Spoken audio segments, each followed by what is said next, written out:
இந்தியாவின் கடற்படை வரலாறு பற்றி நீங்கள் அறிந்த அனைத்தும் தவறு என்று நான் சொன்னால் என்ன செய்வீர்கள்?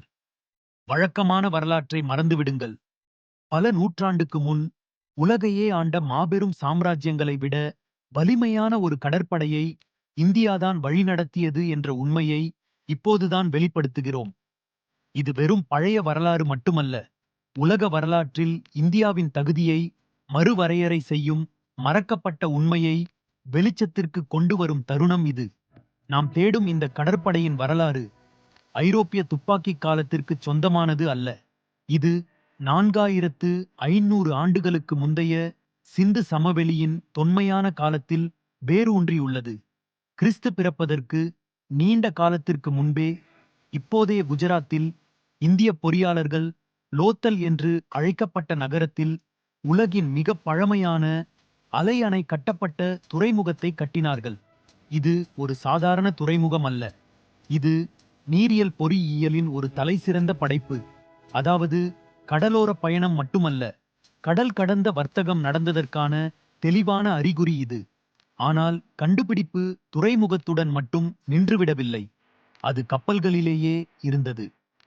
பண்டைய இந்திய மாலுமிகள் ஐரோப்பிய பொறியாளர்களை பல நூற்றாண்டுகளாக குழப்பமடையச் செய்த அளவுக்கு மேம்பட்ட கப்பல் கட்டும் நுட்பங்களை உருவாக்கினார்கள். அவர்கள் தையல் கப்பல்களை கட்டும் கலையில் சிறந்து விளங்கினார்கள். இரும்பு ஆணிகள் இல்லாமல் தேங்காய் தூரிகையிரால் பலகைகள் தைக்கப்பட்டிருந்தன. ஏன்?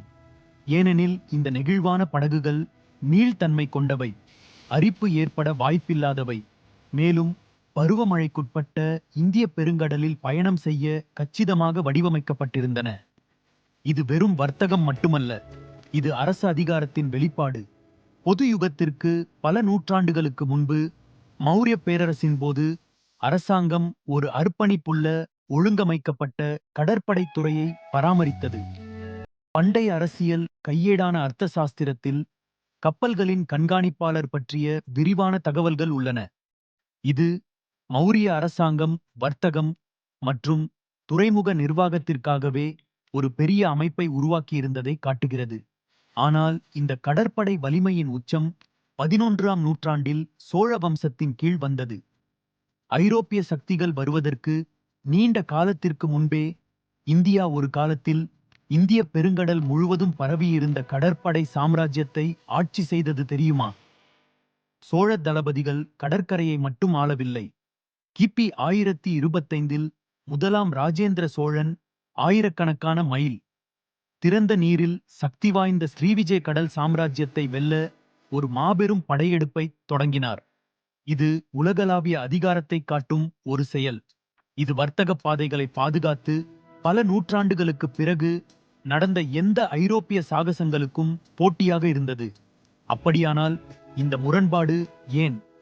இவ்வளவு ஆழ்ந்த கடல் வலிமை கொண்ட ஒரு நாகரிகம், ஒரு வரலாறு இவ்வளவு விளக்க முடியாத வகையில் ஏன் காணாமல் போனது? வருந்தத்தக்க உண்மை என்னவென்றால், பண்டைய இந்தியா குறித்த வரலாற்று கல்விசார் ஆராய்ச்சியில் 5%த்திற்கும் குறைவாகவே இந்த கடற்படை சாதனைகளில் கவனம் செலுத்துகிறது.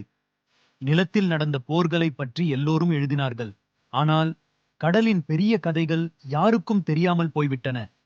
ஐரோப்பிய கடல் ஆதிக்கம் பற்றி அனைவரும் பேசுகிறார்கள். ஆனால் உண்மை என்னவென்றால், இந்தியா பல நூற்றாண்டுகளுக்கு முன்பே ஒரு அதிநவீன கடற்படை பாரம்பரியத்தை கொண்டிருந்தது. கடலில் இருந்து வரலாறு படைத்த, போராடிய, வடிவமைத்த மறக்கப்பட்ட வீரர்களுக்கு வெளிச்சம் தர வேண்டிய நேரம் இது. வரலாற்றை மீண்டும் எழுத வேண்டிய நேரம் இது. வேறு எந்த மறக்கப்பட்ட சாம்ராஜ்யங்களை நீங்கள் நினைக்கிறீர்கள்? கீழே கருத்து தெரிவிக்கவும். லைக் அண்ட் சப்ஸ்கிரைப் செய்யவும்.